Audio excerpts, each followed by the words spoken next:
नमस्कार, स्वागत है आपका जी बिजनेस में। मैं हूं दीपक डोभाल और आप देख रहे हैं आपकी खबर आपका फायदा।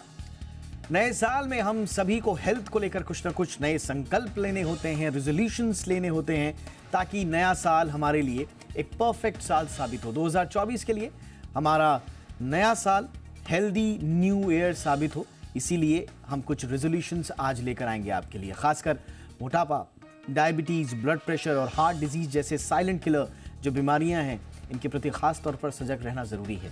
ऐसे में आज हम इसी पर चर्चा करेंगे, बताएंगे कि सेहत को दुरुस्त रखने के लिए आपका खान पान कैसा होना चाहिए, हेल्दी लाइफस्टाइल को लेकर क्या टिप्स हमारे एक्सपर्ट्स देंगे आपको, ये भी बताएंगे।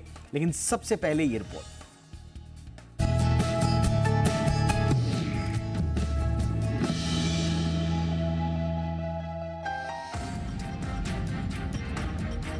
नए साल में नई सोच के साथ आगे बढ़ना है। खासकर नए साल में फिट और हेल्दी रहने के लिए हमें अपनी दिनचर्या को भी हेल्दी बनाना होगा। आलस, देर तक सोना, खराब खान पान, शराब, सिगरेट के सेवन जैसी उन आदतों को छोड़ना होगा जो सेहत को खराब करने का काम करती हैं। ऐसे में नए साल में हेल्थ को लेकर नए संकल्प लेने होंगे। खासकर मोटापा, ब्लड प्रेशर, डायबिटीज और हार्ट डिजीज जैसी बीमारियों के खिलाफ जंग छेड़नी होगी। इसके लिए हेल्दी लाइफस्टाइल और खान पान की आदतों में सुधार करना हेल्दी न्यू ईयर की पहली शर्त है। इसके लिए शुरुआत करते हैं सुबह की दिनचर्या से। सुबह के सैर सपाटे यानी ब्रिस्क वॉकिंग से। एक स्टडी के मुताबिक अगर कोई 6 किलोमीटर प्रति घंटे की रफ्तार से 4 किलोमीटर वॉक करता है तो उनमें डायबिटीज होने का खतरा 39% कम हो जाता है। दरअसल देश में 10 करोड़ से अधिक लोग डायबिटीज के शिकार हैं, जबकि 13.5 करोड़ से अधिक लोग प्री डायबिटिक हैं। ऐसे में ब्रिस्क वॉकिंग शुगर की बीमारी से निजात दिलाने में रामबाण साबित हो सकती है। अब बात हेल्दी डाइट की। खाने में नमक और शक्कर दोनों की मात्रा अधिक नहीं होनी चाहिए। रोजाना 5 ग्राम से अधिक नमक का सेवन करने से high blood pressure, heart disease और स्ट्रोक का खतरा बढ़ जाता है। इसके अलावा वाटर रिटेंशन, किडनी और हड्डी से जुड़ी समस्या भी हो सकती है। वही खाने में ऊपर से नमक तो कतई ना ले, ये सेहत को बीमार कर सकता है। वही अधिक शक्कर लेने से डायबिटीज का खतरा बढ़ जाता है। अधिक मात्रा में प्रोसेस्ड मिठाई का सेवन करने से ऑयली स्किन और मुहासे की समस्या हो सकती है। शुगर में कैलोरी और फैट अधिक मात्रा में होता है, जो मोटापा की वजह बन सकता है। मोटापा बढ़ने से ब्लड प्रेशर और हार्ट संबंधी बीमारी का खतरा बढ़ जाता है। खराब लाइफस्टाइल और खान पान के चलते हार्ट संबंधी बीमारी तेजी से युवाओं को अपनी चपेट में ले रही है। ऐसे में तला भुना खाने से परहेज करना चाहिए। संतुलित आहार के तौर पर पोषक तत्वों से भरपूर डाइट लें, जिसमें कार्ब्स, प्रोटीन, विटामिन, मिनरल्स की प्रमुखता हो। सेहत को दुरुस्त रखना है तो तंबाकू, सिगरेट और शराब से दूरी बनानी होगी। वहीं बॉडी को एक्टिव रखने के लिए डेली आधे घंटे की एक्सरसाइज करना सेहत के लिए फायदेमंद होता है। अगर 40 साल से अधिक उम्र है तो बॉडी की नियमित जांच कराते रहना चाहिए, ताकि समय रहते किसी बीमारी का पता चल सके। वहीं अच्छी सेहत के लिए नींद पूरी होना भी एक बड़ी शर्त है। कम से कम 7 घंटे की नींद सेहत को दुरुस्त रखने में मददगार साबित होता है। तो ये है नए साल का हेल्थ रेजोल्यूशन, जो आपको साल भर चुस्त और दुरुस्त रखेगा, हेल्दी रखेगा। ब्यूरो रिपोर्ट, जी मीडिया। तो नए साल में हेल्थ की प्लानिंग के लिए इस वक्त मेरे साथ खास मेहमान जुड़ रहे हैं। डॉक्टर अनुराग मेहरोत्रा हमारे साथ जुड़ रहे हैं, सीनियर कार्डियोलॉजिस्ट हैं। बहुत बहुत स्वागत है सर आपका शो पर। हमारे साथ हैं लवली सिंह, जानी मानी योग एक्सपर्ट हैं। बहुत बहुत स्वागत है लवली। और हमारे साथ हैं पारस गुप्ता, जो कि फिटनेस ट्रेनर हैं और जाने माने फिटनेस ट्रेनर होने के साथ साथ आप दिल्ली जिम एसोसिएशन के सेक्रेटरी भी हैं। बहुत बहुत स्वागत है पारस आपका हमारे शो पर। सबसे पहले डॉक्टर अनुराग, आपसे ही चर्चा की शुरुआत करेंगे सर। अब हर कोई रेजोल्यूशन तो ले लेता है, लेकिन ये देखने में आता है कि रेजोल्यूशन ज़्यादा टिकता नहीं है। ख्याल तो बड़े अच्छे अच्छे आते हैं दिमाग में कि ये कर देंगे, वो कर देंगे, लेकिन टिकते नहीं हैं। लेकिन अब जिस तरह से माहौल बदल रहा है और हार्ट को लेकर जिस तरह की प्रॉब्लम्स बढ़ी हैं, मुझे लगता है कि अब अपने अपने रेजोल्यूशंस को सीरियसली लेना ही होगा सर। बिल्कुल बिल्कुल, ये एंड है, पार्टी मोड में लोग आ गए हैं। आपकी ड्रेस से भी लग रहा है कि थोड़ा सा इस बार चेंज है। तो मैं जो ये बात थी कि क्या क्या करना चाहिए, मेन एस्पेक्ट है बैलेंस पर्सनैलिटी, कि एक बैलेंस्ड लाइफस्टाइल होना चाहिए। जो भी बात हो रही है, they are all lifestyle diseases. उनको लाइफस्टाइल को ठीक करने के लिए एक बैलेंस लाइफ की जरूरत है। और बैलेंस लाइफ ऐसा नहीं है कि हम नहीं जानते। एक पुराना ट्रीटाइज है योग वशिष्ठ। योग वशिष्ठ में डायलॉग बिटवीन भगवान राम एंड वशिष्ठ मुनि। तो उसमें उन्होंने पूछा कि एट्रीब्यूट क्या होता है ठीक है जो बैलेंस पर्सनैलिटी होती है। वो भी उतना ही रेलेवेंट है। उसमें कहा गया है कि संतोष ही परम लाभ, सत्संग ही परम गति, विक्रय ही परम ज्ञानम, समोहि परम सुखम। आपको जो है उसमें कंटेंट होना चाहिए, आपको संतोष होना चाहिए। सत्संग मतलब ठीक कंपनी रखना, ऐसे लोगों की कंपनी रखना जो आपकी लाइफ को और आपकी डिफरेंट जो एस्पेक्ट है आपकी जिंदगी में उनको एनहांस कर सके। जो विक्रय है, इंक्विजिटिवनेस, अपने आप इस बारे में जानना कि हमें किस चीज से क्या फायदा होना, क्या नुकसान होना, खुद डिसीजन अपने आप लेना। और समूह, कोशिश करना कि हर परिस्थिति में एक से रहें, कि एकदम बहुत ज्यादा एक्साइट ना हो, एकदम डिप्रेस ना हो। तो ये तो थोड़ा उस तरह का बात हो गई। अब उसके लिए करना क्या है? जो आजकल की लाइफस्टाइल है उसमें बेसिकली इम्बैलेंस की वजह से सारी परेशानी है। लाइफस्टाइल में क्या-क्या आता है? लाइफस्टाइल में आता है कि हम क्या खाते हैं, कितनी एक्सरसाइज करते हैं, कितना सोते हैं और बाकी जितनी हमारी लाइफ से रिलेटेड एक्टिविटी वो क्या है। हार्ट को लेके खास तौर से हमें क्या करना है? सबसे पहले तो रिस्क फैक्टर मैनेजमेंट, कि आपको ये देखना है कि जो रिस्क फैक्टर्स होते हैं जिससे ये सारी परेशानी पैदा होती हैं, उसमें आपका ब्लड प्रेशर ठीक है कि नहीं है, रेगुलर चेकअप होना चाहिए। खासतौर से अभी 40 साल बोला, बल्कि मैं 35 साल बोलूंगा, कि आजकल जो लाइफस्टाइल है फीमेल से 40 बोल सकते हैं। शुगर आपकी चेक होनी चाहिए, अगर है तो कंट्रोल होनी चाहिए। ब्लड प्रेशर है तो कंट्रोल होना चाहिए। कोलेस्ट्रॉल लेवल चेक होना चाहिए और अगर बढ़ा हुआ है तो उसको कंट्रोल करने के लिए डाइटरी मेजर्स या फिर जरूरत दवा की है तो दवा लेनी चाहिए। अगर आप स्मोक करते हैं तो बिल्कुल बंद होना चाहिए। किसी भी तरह के तंबाकू का उपयोग बंद होना चाहिए। लिकर या ड्रिंक्स अगर आप लेते हैं तो लिमिट हो, मॉडरेशन में हो, ज्यादा बिल्कुल नहीं होना चाहिए। जो आजकल नए रिस्क फैक्टर्स हैं, जो स्क्रीन टाइम जैसे उसको बोलते हैं, कि लगातार कुछ ना किसी चीज में इन्वॉल्व होने से दिमाग को रेस्ट नहीं मिलता और आपका बॉडी का जो ऑटोनॉमिक नर्वस सिस्टम है वो भी डिस्टर्ब से होता है। उस पर कंट्रोल होना चाहिए। डाइट में क्या होना चाहिए? हम सारे लोग जानते हैं कि डाइट को लेके जो है, कि डाइट जो है बैलेंस्ड होनी चाहिए। कई बार आपके चैनल पे मैं फिर आपको धन्यवाद दूं उस चीज के लिए। ये बहुत इंपॉर्टेंट विषय है जो आप बार बार उठाते हैं। जो डाइट को लेके कई बार बात हुई है कि उसमें बैलेंस डाइट का मतलब कि कितना हमें प्रोटीन लेना है, कितना हमें कार्बोहाइड्रेट लेना है, कितना फैट उसमें होना चाहिए, हर कोई जानते हैं, इम्प्लीमेंट करना चाहिए। सबसे बड़ी चीज जो है कि जो फास्ट फूड है, हाँ। जो इजीली अवेलेबल है, वो अवॉइड होना चाहिए। जितने भी अपनी हैबिट्स है उनमें कंट्रोल करना चाहिए। फूड एग्रीगेटर को एकदम ऑर्डर करके हर हमेशा चीज नहीं मंगानी चाहिए। जो घर का बना हुआ खाना इट इज ऑलवेज बेटर, वो खाना चाहिए। घर में खाना, एक टाइम का खाना एक साथ अगर हम खाते हैं तो बहुत सी चीजों से बचते हैं। खाने की क्वालिटी ठीक होती है, जो इनेब्रिएंट्स ड्रिंक ज्यादा बाहर हो जाती है वो चीज बचती है, और एक डिस्कशन हेल्थी भी होता है। और एक बार कोई भी एक स्टेप अगर आप लेना शुरू करते हैं जो अपने हेल्थ के लिए होता है, उससे सैल्यूटरी असर होता है, बाकी चीजें भी उससे अफेक्ट होती है। एब्सोल्युटली, तो हर वो एक पूरा आस्पेक्ट इकोसिस्टम बनता है डिसिप्लिन का, जो आपको ओवरऑल परफेक्ट और हेल्दी होने में मदद करता है। एब्सोल्युटली, बहुत इंपॉर्टेंट बात है आपने शो की ओपनिंग में कही है सर। मैं पारस के पास चलूँगा। पारस के पास इसलिए कि पारस, आपको तो पता ही होगा कि जिम्स में सबसे ज़्यादा सब्सक्रिप्शन जो होता है साल का, वो जनवरी में आता है क्योंकि इस सब ये बिल्कुल जोशो खरोश वाला टाइम होता है, हर कोई एकदम जिम भाग रहा होता है। अगर आप जिम्स में चले जाएं तो जनवरी में सब फुल होते हैं। प्रॉब्लम ये है कि फरवरी मार्च आते आते खाली भी हो जाते हैं, है ना? तो ये क्या है, ये चक्कर क्या है? आके एकदम से डोले शोले बनाने की जो प्रवृत्ति है और फिर रेजोल्यूशन के नाम पर ऐसा लगता है रस्मदायगी हो गई, फिर इसको सीरियसली कोई लेता नहीं।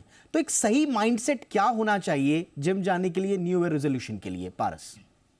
जैसे आपने बताया कि नए साल पे लोगों को सब्सक्रिप्शन सबसे ज्यादा होता है।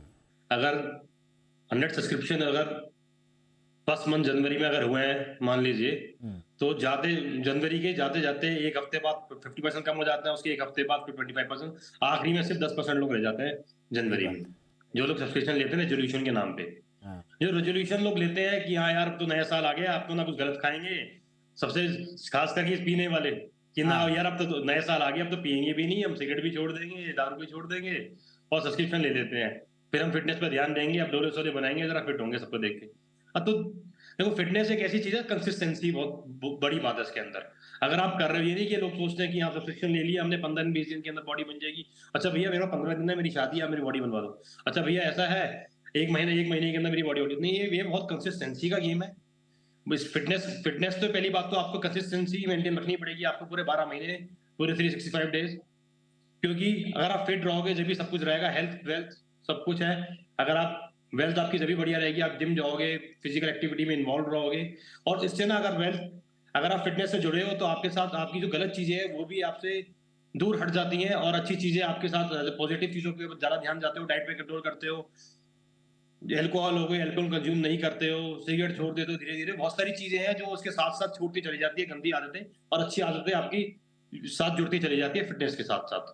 तो लोग रेजोल्यूशन लेते हैं, मैं चाहूंगा अगर आप इस बार रेजोल्यूशन ले रहे हैं तो आप दिल से लें, ये नहीं कि आप दोस्त के दिखावे, दोस्त जा रहा है तो मैं भी लूंगा रेजोल्यूशन, ये दोस्त जा रहा है तो मैं भी लूंगा, चलो ठीक है जिम जाते हैं, ज्वाइन करते हैं और बॉडी बनाएंगे। नहीं, अगर आपको सही में अपने आप को फिट करना है, मेंटेन करना है, तो सही में आप चैलेंज लो, रेजोल्यूशन चैलेंज लो अपने आप से कि आज मैं ये था और 3 महीने बाद मुझे अपने आप को चेंज करना है, ट्रांसफॉर्म करना है।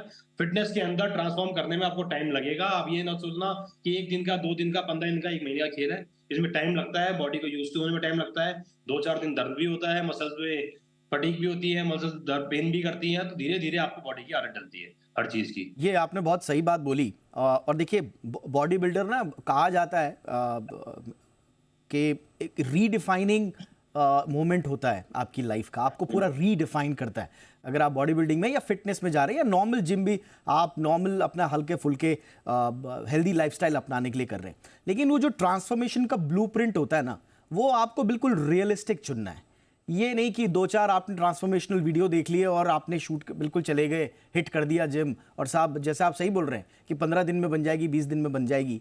इसके लिए ब्रिक बाय ब्रिक आपको काम करना पड़ता है। इसके लिए आपको पूरा माइंडसेट का ट्रांसफॉर्मेशन चाहिए होता है। और ऐसे दिमाग को पाने के लिए, उस स्थिति में जाने के लिए कि आप लॉन्ग टर्म अपनी हेल्थ को समय दे पाएं, इसलिए आपको ना मानसिक संतुलन होना बहुत ज़रूरी है, ख्यालों का, विचारों का। और इसके लिए योग से बढ़िया क्या चीज़ होती है? कुछ भी नहीं। लेकिन लवली प्रॉब्लम यही है कि योग भी लोग शुरू करते हैं कि मेरे को एक स्टेबल माइंड मिलेगा, शांति मिलेगी, मैं बाहरी शोर शराबे से थोड़ा शांत। लेकिन प्रॉब्लम यही होती है, बैठते ही दिमाग में जैसे आप बोलो कि दिमाग को शून्य की तरफ ले जा, ऐसा लगता है शून्य से वो बहुत बड़े शोर की तरफ ले जा रहा है आपको। तो ऐसा क्यों होता है? जी दीपक जी, जैसा टॉपिक तो बहुत ही मज़ेदार है और बातें सुन के हंसी भी आ रही, क्योंकि कहीं ना कहीं हम सब जो है वो न्यू ईयर रेजोल्यूशन करते हैं और उसको डिले करते जाते हैं। तो अब मैं जैसे कि योग के बारे में बात करूंगी, तो योग सब चाहते हैं, जैसे जिम का सब्सक्रिप्शन लेते हैं आप, योग भी शुरू करते हैं कि योग करेंगे। प्रॉब्लम ये है कि हम हमेशा, अगर आपने इस वीक डिसाइड किया है तो आप सोचते हैं कि हम मंडे से, नेक्स्ट वीक से शुरू करेंगे। कोई भी चीज़ आप अभी और इस वक्त से शुरू नहीं करना चाहते हैं। तो सबसे पहले ये ज़रूरी है कि जो भी आप टारगेट बनाएं वो छोटा टारगेट होना चाहिए, ताकि आप उसको इजीली अचीव कर सकें। सीधा, जैसे आप अभी जिम की बात कर रहे थे, आप जिम में सीधा सोचते हैं, आपने एक तस्वीर देखी, आपको लगता है अब ऐसी बॉडी चाहिए मुझे, तो अब मैं जाना शुरू करता हूँ। जैसे ही आप 10-15 दिनों बाद अपने में चेंजेस नहीं देखते हैं तो आपको फिर मोटिवेशन आपका डाउन हो जाता है और धीरे धीरे वो चीज़ें ख़त्म हो जाती है। सबसे पहले, जैसे कि गीता में भी कहा गया है, आप सिर्फ अपना कर्म कीजिए, फल उसके बाद ऑटोमेटिकली आपको मिल जाएगा, आपको उसके बारे में सोचने की ज़रूरत नहीं है।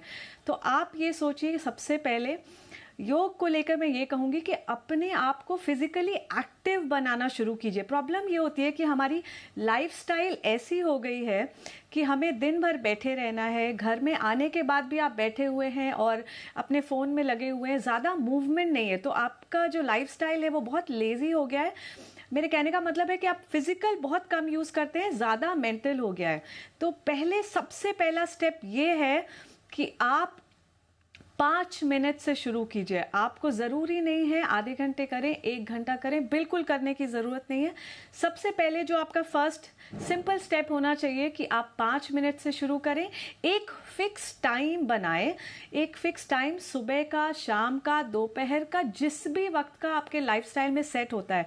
ऐसा बिल्कुल ना हो कि आपका सुबह का, मॉर्निंग का मिस हो गया, आप सोचेंगे कि अब तो नहीं करना है, अब कल सुबह करूँगा।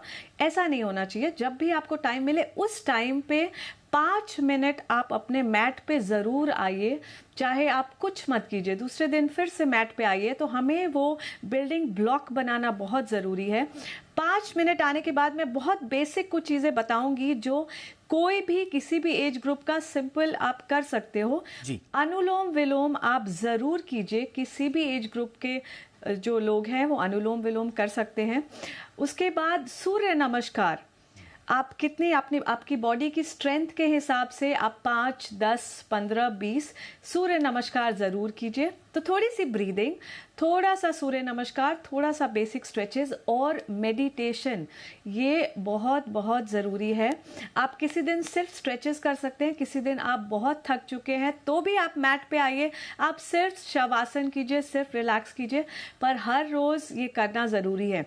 इसके अलावा मैं एक बहुत इम्पॉर्टेंट चीज़ जो मेंशन करना चाहूँगी कि हमें अपनी लाइफस्टाइल में, डेली रूटीन में एक्टिविटी ज़रूर ऐड करनी है। जैसे आप जितना हो सके आप लिफ्ट को अवॉइड कीजिए, स्टेयर्स लीजिए।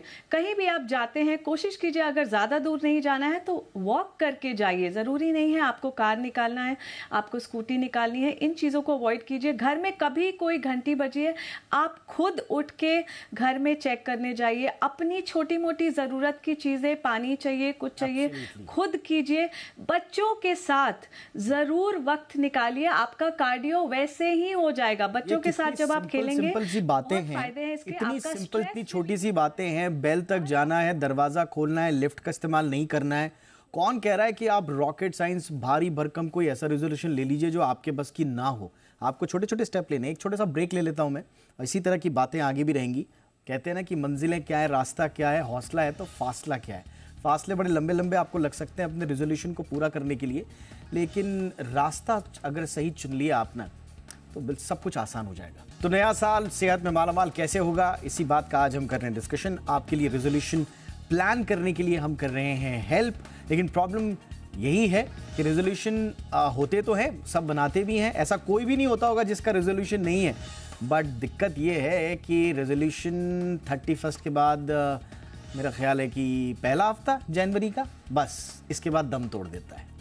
तो अब ये जनवरी से इसको दिसंबर तक कैसे ले जाना है और फिर सालों साल इसको लूप में कैसे रखना है, आज हम इसी पर बात कर रहे हैं। डॉक्टर मेहरोत्रा, आप क्या सलाह देंगे सर? हेल्थ के बारे में कॉन्शियस तो लोग हुए हैं, अवेयर भी लोग हुए हैं, लेकिन उतनी जल्दी भूल भी जाते हैं। अगर सपोज ब्लड प्रेशर ही है, ब्लड प्रेशर के बारे में अचानक से रिपोर्ट आई, लिपिड प्रोफाइल खराब आया, 2 दिन आदमी नमक छोड़ देगा, फिर तीसरे दिन से उसको लगता है कि ये सब फालतू बकवास है, ये तो साहब दवाई बेचने का वो है, ये बीपी तो और कुछ नहीं है, ये तो कॉन्स्पिरेसी थ्योरी है इंटरनेशनल, इस तरह के व्हाट्सएप ज्ञान आ जाते हैं उसमें, और फिर वो भ्रमित हो जाता है, फिर अपनी लाइफ में चला जाता है। फिर कभी कभी किसी किसी को ज्ञान ये भी मिल जाता है कि क्या लेकर आए थे और क्या लेकर जाओगे, इस तरह की मोह माया वाले भी प्रश्न आ जाते हैं। तो सर क्या क्या करें सही तरीके से हेल्थ को, उसके बारे में अवेयर रहें और लगातार सतत अवेयर रहें? जो अभी बात चल रही है लाइफस्टाइल डिजीज को लेके, हमें मालूम है कि lifestyle disease causes cardiovascular heart disease are now number 1 cause of death, more than 30 to 33% of patient died because of this. तो ये एक म्याम में बिहावे चीज है, और अगर दिमाग में चीजें आती हैं तो उसके बारे में सोचना भी पड़ेगा। सबसे अच्छी बात यह है कि हम इन सारी बीमारियों का कारण जानते हैं, और अगर आप सही स्टेप लेते हैं तो अप टू 50%, और सही अगर पूरा करते हैं तो 80% आर प्रिवेंटेबल, आप उनसे बिल्कुल बच सकते हैं। तो हमें ये सोचना है कि इसके लिए क्या करना है। जो आपने जिक्र किया कि जब कोलेस्ट्रॉल निकला तो ये कर लिया, तो परेशानी ये है कि जब हमें प्रॉब्लम होती है तो हम डॉक्टर के पास जाते हैं। प्रिवेंशन पे उतना ध्यान नहीं है। प्रिवेंशन को ध्यान देना, उसको एक ऐसे मुहिम बनाना, वो बहुत जरूरी है। तो उसके कई कारण भी हैं। लोग बिजी होते हैं अपने लाइफस्टाइल में, अपने कामों में इतने ज्यादा बिजी हो गए, इतना समय भी निकाल पाते कि अपने लिए हेल्थ के लिए ध्यान दें या रेगुलर उसका चेकअप हो पाए। कुछ ऑर्गेनाइजेशन है जो करवाती हैं, लेकिन काफी बड़ी तादाद ऐसी है हमारी, क्योंकि ऑर्गेनाइजेशन जो अपनी चेकअप नहीं करा पाते। हद यहाँ तक है कि अगर वो चेकअप कराने जाएंगे तो एक दिन का वेतन मिस होगा तो उनको फैमिली को चलाने में प्रॉब्लम आती है। तो इसके लिए प्रोएक्टिव स्टेप उठाने चाहिए। नॉन कम्युनिकेबल डिजीज जिसमें आता है ये, उसको लेके मुहिम सरकार ने कुछ शुरू करी है, कुछ प्राइवेट ऑर्गेनाइजेशन भी शुरू कर रहे हैं, और करना उसमें ज्यादा कुछ नहीं होता है। सिंपली जाके उनको रिस्क असेसमेंट करना होता है कि शुगर तो नहीं है, बीपी तो नहीं है, फैमिली हिस्ट्री तो नहीं है, स्मोक तो नहीं कर रहे हैं। तो अगर एक किसी आदमी को वो रिस्क फैक्टर एक बार बताए जाए और ये कहा जाए कि अगर आप इससे बचेंगे तो आपके बचने लाइफ ठीक रहने की संभावना काफी ज्यादा है। जी। लोग आजकल देख भी रहे हैं बहुत ज्यादा हो रहा है कार्डियक अरेस्ट, तो लोग डरे हुए भी हैं, लेकिन क्या करना है उसके लिए, उसके बारे में परेशानी और प्रिवेंटिव टूल्स बहुत कम है। तो प्रिवेंशन पे ध्यान देना बहुत जरूरी है। और मेरा मानना यह है कि अगर सिंपल से स्टेप लिए जाएंगे, सिंपल चेकअप कैंप्स लग जाएं, उसमें ये क्लियर हो जाए कि आपको क्या क्या रिस्क फैक्टर्स है, उसके लिए क्या करना है, तो उसको लेके आदमी ध्यान देता है, ऐसा नहीं ध्यान देता। लेकिन परेशानी यही है कि हमारे सिस्टम में जब प्रॉब्लम होती है तो मरीज पहुंचता है वहां पर। प्रिवेंशन पे फिर मैं बोलूंगा ध्यान देने की बहुत ज्यादा जरूरत है। एक सिंपल सी सही है कि your health and your cardiac health lies in your legs, keep moving and stay alive. तो आप सिंपल चलने का ही काम कर लेते हैं ज्यादा, उससे ही बहुत फर्क पड़ता है। एब्सोल्युटली। तो मेन ये है कि आपको प्रिवेंशन पे ध्यान देना है, अपनी लाइफस्टाइल क्या है उस पर ध्यान देना।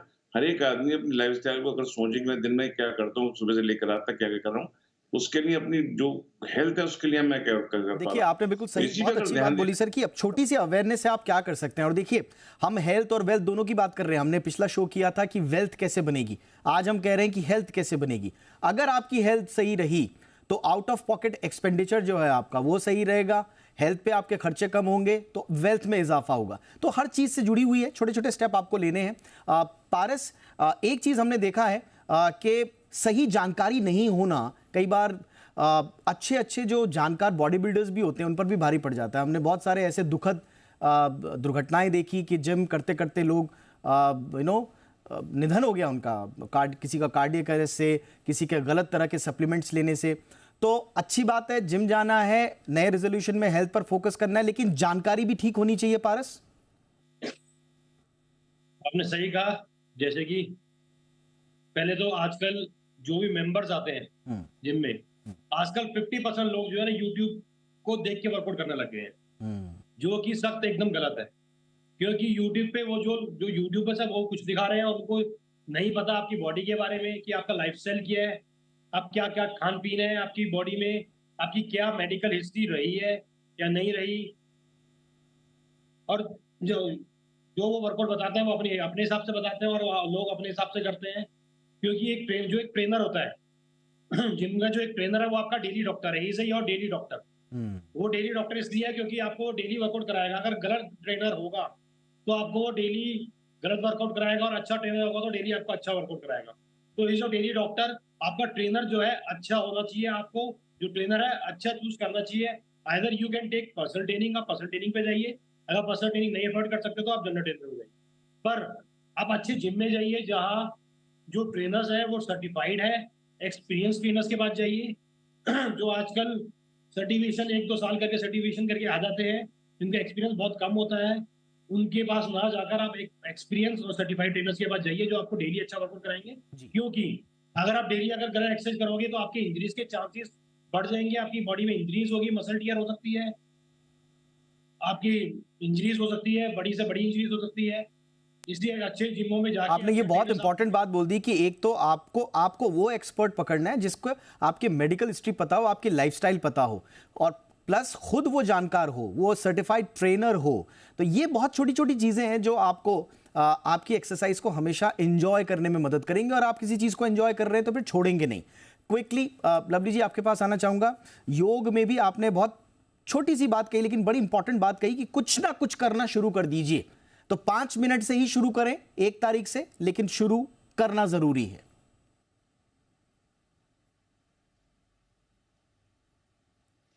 जी, बिल्कुल सही है। और उससे ज़्यादा जो ज़रूरी है कि आप अपने दिन में एक्टिविटी ज़रूर करें। जैसे कि आपको हर थोड़ी थोड़ी देर में बीच में उठना है, क्योंकि आजकल वक्त बहुत कम है। मैं इस साल अधिकतर जो क्वेश्चंस जो आते हैं कि वक्त बहुत कम है, क्या करें कैसे करें। तो इसके लिए हमें जैसे हर काम में हम जो है मल्टी वर्क करने लगे, मल्टी टास्किंग हो गए हम। तो आप वक्त निकालिए। जब आप मेट्रो से ट्रैवल कर रहे हैं, आप टैक्सी में बैठे हैं, आप घर में किसी से बात कर रहे हैं, टीवी देख रहे हैं, बैठे बैठे आप बात करें और स्ट्रेचेस करते रहेंगे। बहुत ज़रूरी है कि आप बेसिक स्ट्रेचेस बहुत सिंपल होते हैं, आजकल सबको पता होता है, तो ये सिंपल स्ट्रेचेस आप करते रहिए। वक्त अलग से मत निकालिए और जब भी आपको वक्त मिले सोने से पहले ये ज़रूरी है कि आप अपने माइंड को रिलैक्स करें, आप अपना पूरा जो दिन का आपने जो भी किया उसको अनवाइंड करें। तो बहुत ज़रूरी है आप रिलैक्स कर लीजिए और फ़ोन को सबसे पहले दूर रखिए और एक अच्छा सा शावर लेके और आपने अपने बहुत बेसिक है अपने पैरों को दीवार के सपोर्ट से या बेड के सपोर्ट से ऊपर रखिए। उससे क्या होगा, आपका सारा जो ब्लड फ्लो है वो वापस ब्रेन की तरफ आएगा और आपको नींद अच्छी आएगी। ये आपने बहुत इंपॉर्टेंट बोला, अच्छी होगी जैसे कि अनफॉर्चुनेटली मेरे पास वक्त की कमी है, लेकिन आपने जो बहुत इंपॉर्टेंट बात बोली कि आपको अलग से स्ट्रगल नहीं करना है टाइम के साथ। अगर आप अलग से स्ट्रगल करेंगे तो आप फंस जाएंगे और आप उसको ज्यादा लंबे वक्त तक नहीं कर पाएंगे। इसलिए जो आपके पास वक्त है उसी में इम्प्रोवाइजेशन करके आप अपने लिए, योग के लिए, फिटनेस के लिए, अपने सही मानसिक संतुलन के लिए वक्त निकालें, तो फिर बात बन जाएगी। उम्मीद करते हैं आज की चर्चा एक अच्छा हेल्थ रेजोल्यूशन डिस्कवर करने में आपकी हेल्प करेगा और इसके लिए thank you so much doctor Anurag Mehrotra, आप आए, thank you so much sir. Lovely Singh, बहुत बहुत शुक्रिया आपका वक्त निकालने के लिए। पारस गुप्ता जी, आपका भी बहुत बहुत शुक्रिया वक्त निकालने के लिए। आपकी खबर आपका फायदा में इतना ही, इजाजत दीजिए, हेल्दी रहिए, नमस्कार।